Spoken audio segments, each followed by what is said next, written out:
Assalamu alaikum wa rahmatullahi wa barakatuh.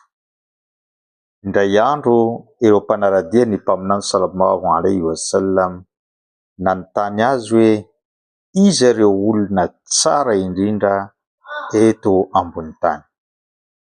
Namaly mpaminany sallallahu alaihi wasallam manao hoe khairun nas man tala umruhu wa hasuna amalu wa sharrun nas man tala umruhu wa sa'a amalu.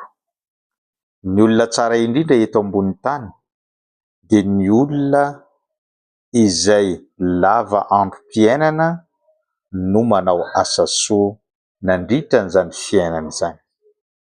Fa ny olona ratsy indrindra eto ambony tany dia ireo olona lava androm-piainana nefa zavatra ratsy, zava-doza no nataony teto ambony tany. Afatra ho antsika mpino Islam.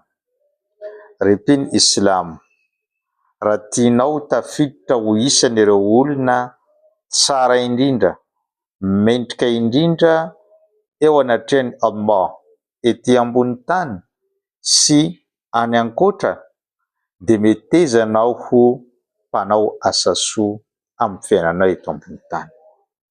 Ny asa soa tsy voatery hoe fanampianao ny namanao amin'ny alalan'ny vola aman-karena, fa ny asa soa dia miseho amin'ny endrika maro. Izany hoe na dia fitsikinao mahita ny rahalahinao efa asa soa izay eo anatrehan'i Allah subhanahu wa ta'ala.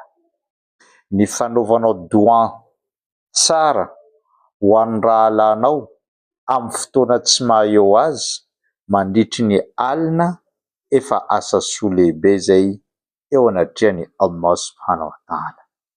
Ny fanoroanao hevitra ny namanao raha sendra mila an'izany izy dia efa asa soa lehibe izany eo anatrehan'i Allah.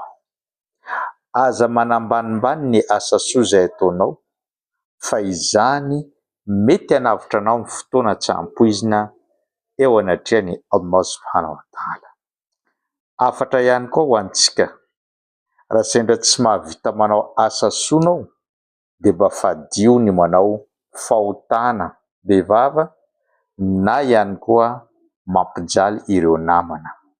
Mety migafy ireo namana, manendrikendrika ireo namana, manosipotaka ireo namana, manenjika ireo namana. Zay no afatra antsika tamin'ity androany ity. Wassalamu alaikum wa rahmatullahi wa barakatuh.